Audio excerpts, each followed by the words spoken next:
This is the story of how Ford's 427 went from NASCAR brute to Le Mans legend that eventually got banned by the rule makers. Dawn breaks over Le Mans 1965. Three Ford GT40s that had been screaming down the Mulsanne Straight just hours before now sit silent in the paddock, dead, not crashed, not out of fuel, just broken. Again. For the second year running, Ford's ambitious assault on Ferrari's kingdom had crumbled before the sun came up, but this time, something was different. This time, Ford's engineers weren't just disappointed, they were furious. And they were about to do something that would seem absolutely insane to anyone who understood racing. They were going to take a NASCAR engine, a 427 cubic inch monster designed for short, brutal stock car sprints, and somehow make it survive 24 hours of hell at the world's most demanding endurance race. Let's rewind to understand just how desperate Ford had become. When Henry Ford II declared war on Ferrari in the early 1960s, he wasn't messing around. This wasn't just about racing, it was personal. Enzo Ferrari had publicly humiliated Ford during acquisition talks, and now Ford wanted blood. The first weapon in Ford's arsenal was the GT40, powered by a 289 cubic inch Windsor small block. On paper, it looked promising, 380 to 400 horsepower, enough to match Ferrari's V12s, but Le Mans isn't one on paper. It's won by surviving 24 hours of absolute punishment. The 289's first attempt at Le Mans in 1964 was a disaster. All three cars retired before the end, but Ford's engineers were convinced they just needed refinement. They came back in 1965 with high hopes and better preparation. Here's what was happening. To keep up with Ferrari's V12s, the 289 had to spin at 6,500 revolutions per minute or higher for hours on end. Meanwhile, Ferrari's engines could cruise above 7,000 RPM, sometimes touching 8,000 without breaking a sweat. The Ferrari V12s had larger displacement and smoother power delivery, so they could maintain the same pace at lower stress levels. The 289, pushed to its absolute limit hour after hour, was literally tearing itself apart. Stress fractures appeared in the engine block. Bearings failed from heat and fatigue. Pistons cracked under relentless pressure. By dawn, every single Ford was out of the race. The post-race teardown was brutal. Engine after engine showed the same signs of fatigue: worn bearings, cracked pistons, valve train wear that no amount of preparation could prevent. The 289 wasn't just losing races, it was being tortured to death. That's when Ford's engineers had their moment of clarity. They didn't need more horsepower from the 289. They needed an entirely different approach. They needed an engine with more displacement that could produce the same power at lower, safer RPMs. They needed something built to survive 24 hours of abuse. The answer was sitting right there in Ford's NASCAR program, the 427 cubic inch FE big block. But adapting a sprint car engine for endurance racing, that was going to take some serious engineering magic. The 427 FE block was an absolute monster in NASCAR. We're talking about 500 horsepower of pure American muscle, designed to dominate short, intense races. But Le Mans? That was a completely different animal. The first problem was obvious: weight. The Le Mans prepped 427 tipped the scales at 555 pounds. That's 130 pounds heavier than the 289 it was replacing. That extra weight didn't just affect the engine bay, it changed the entire car's balance and put more stress on brakes and tires. But weight was just the beginning. The 427's power delivery was tuned for NASCAR's demands: short bursts of maximum output with plenty of time to cool down between races. At Le Mans, this engine would need to operate near peak RPM for hours, especially during those terrifying runs down the Mulsanne Straight, where cars hit 200 plus mph. Ford's engineers knew they were in uncharted territory. They couldn't just bolt a NASCAR engine into a GT40 and hope for the best. They had to completely rethink what this engine was supposed to do. The solution was counterintuitive. Instead of maximizing power, they focused on reliability. The compression ratio was lowered to 9.6 to 1 to handle the lower octane French fuel mandated by Le Mans rules. The red line was capped at 6,200 RPM, well below what the engine could handle, to reduce internal stress. Here's the kicker, they actually reduced the horsepower. The NASCAR 427 made about 500 horsepower, but for Le Mans they dialed it back to 485 horsepower. The engine that ultimately won in 1966 was rated at just 468 horsepower. This wasn't about lacking confidence, it was pure strategy. Less power meant less heat, less wear, and crucially, a better chance of seeing the checkered flag. Ford's engineers understood something that many racing teams still struggle with today. Sometimes the fastest car on Sunday is the one that finishes the race. To prove their concept, Ford ran these modified 427s on dynamometers for 48 hours straight, simulating back-to-back Le Mans races. The philosophy had completely shifted. Instead of chasing peak performance, Ford was building an engine that could survive relentless punishment. With the 427's reliability sorted, Ford's engineers faced their next challenge, making this heavyweight champion competitive in the GT40's lightweight chassis. Every pound mattered when you're trying to dance with Ferrari's nimble thoroughbreds. The weight reduction program was systematic and ruthless. Ford's team didn't just swap parts, they re-engineered components from the ground up. The most significant change was switching from cast iron to aluminum alloy for the cylinder heads, intake manifold, timing cover, and water pump. The aluminum cylinder heads were tunnel port NASCAR units, adapted for endurance use. This single change saved about 55 pounds over the original cast iron design, but the benefits went beyond just weight. Aluminum's superior heat dissipation properties were crucial for an engine running at sustained high speeds for hours. The intake manifold's conversion to aluminum cut another 18 pounds.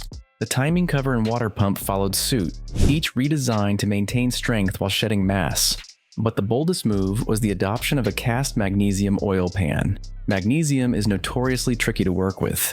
It's prone to cracking under stress, and if it catches fire, it burns hot enough to melt steel, but its weight advantage was too significant to ignore. The magnesium pan replaced a much heavier steel version. To handle the demands of endurance racing, the pan's design was heavily reinforced to cope with constant vibration and turbulent oil flow during high-speed cornering.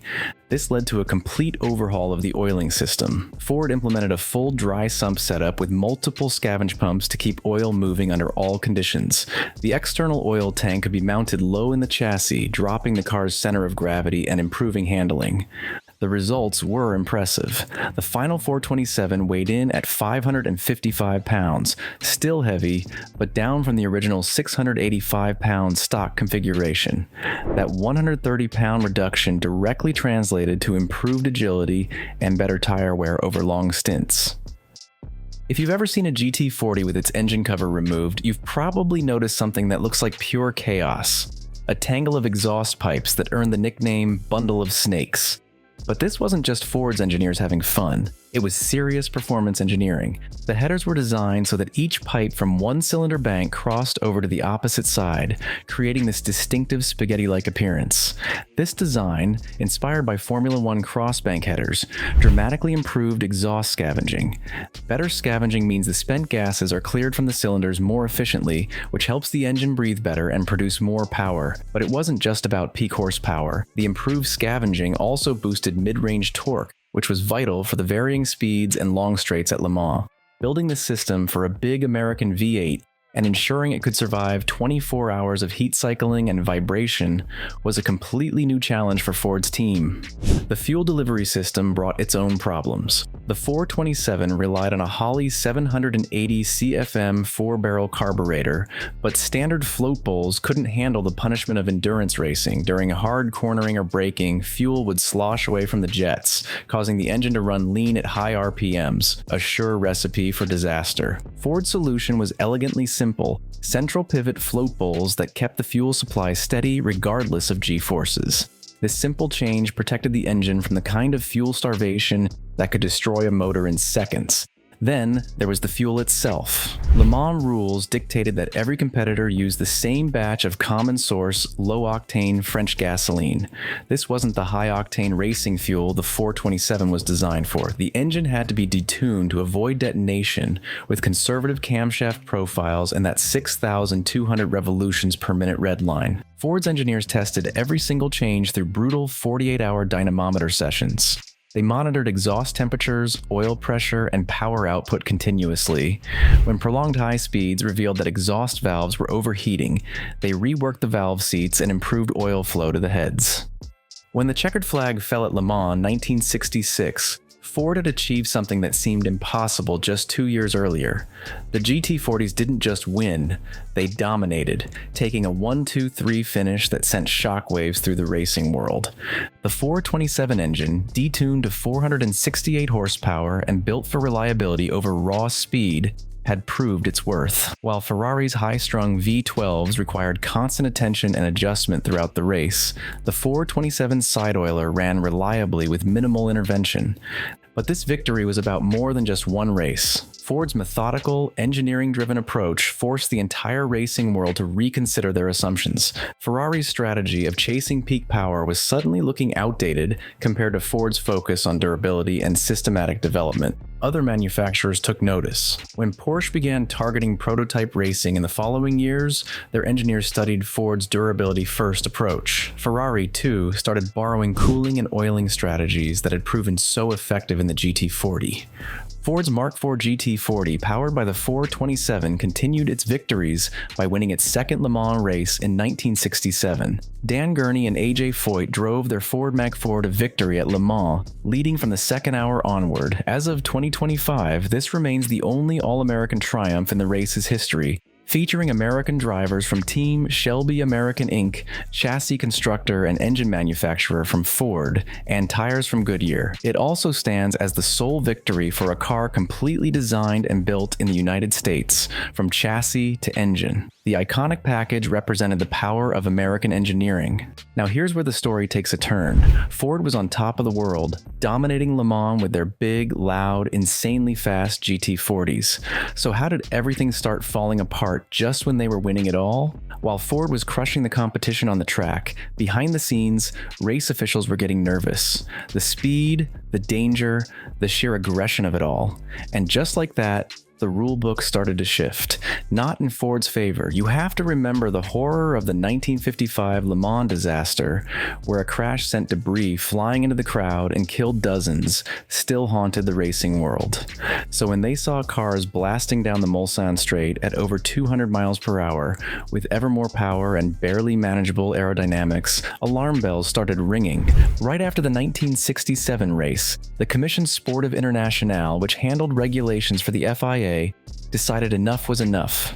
They stepped in with new rules that would change everything. Starting in 1968, prototype race cars were limited to 3 liters, and sports cars could go up to 5 liters, but only if a certain number were produced. In other words, Ford's thunderous 427 7-liter monsters, gone, outlawed. Just like that, the GT40 Mach 2 and Mach 4 were pushed off the stage. Now officially, they said it was about safety and keeping costs under control. And sure, those were real concerns, but if you ask anyone from the Ford camp, they'll tell you there was more to it. Some felt the rule change had a European flavor to it, an attempt to push back against the brash American muscle machines that didn't exactly fit the refined image of classic endurance racing. As one enthusiast put it, the French didn't want big block V8s roaring through their countryside like uncultured beasts. Whatever the real reason, the result was clear. Ford pulled its official factory support from Le Mans after 1967. The big block era had roared loud and proud, but now the regulators had the final word. But here's the twist. The part that stings a little and rarely gets mentioned when people cheer Ford's Le Mans victories. Yes, the GT40 kept winning, not just once, but twice more, and this time with smaller 5.0-liter engines and the older Mecon chassis. That alone was impressive, especially since they were racing against newer, more advanced cars, like the Porsche 908S. It proved that the GT40 platform was still competitive. And this brings us to the real twist in the tale, the part that feels less like racing and more like sabotage. See, the real scandal isn't that Ford's engines were banned for safety. It's that the ban seemed carefully designed to stop one thing: American success. The 427 wasn't banned because it was dangerous or illegal. It was banned because it threatened to rewrite the rulebook with American horsepower and innovation. Ford's big block V8s, their lazy leader's strategy, and their money-backed, bold approach to racing didn't fit the traditional European view of motorsport. And once those engines started winning, the rules suddenly changed. The GT40's legacy remains one of triumph, no doubt, but the fact that engines like the 427 were ruled out leaves a bitter aftertaste. This was about shifting power in the racing world. Ford threatened the entire European motorsport establishment, and when that happened, the stopwatch was replaced by politics. Instead of letting the cars speak for themselves and letting the best machines win, racing authorities stepped in and tilted the scales. The move seemed less about fairness and more about preserving a particular status quo, one where European finesse always had the upper hand over American brute force. Every time you hear a V8 roar down a long straight at a modern endurance race, you're hearing the echo of Ford's engineering revolution. The 427 GT40 didn't just win races, it changed the entire philosophy of how racing engines should be built. The transformation of a NASCAR monster into a Le Mans legend proves that, with enough determination, engineering excellence, even the most impossible challenges can be overcome. That's the true legacy of the 427 GT40, not just the wins, but the reminder that great engineering can turn corporate fury into motorsport's immortality. What do you think? Could modern manufacturers learn something from Ford's approach to the 427 GT40? Let me know in the comments below, and if you enjoyed this deep dive into racing history, make sure to subscribe for more stories about the engines and innovations that change motorsports forever.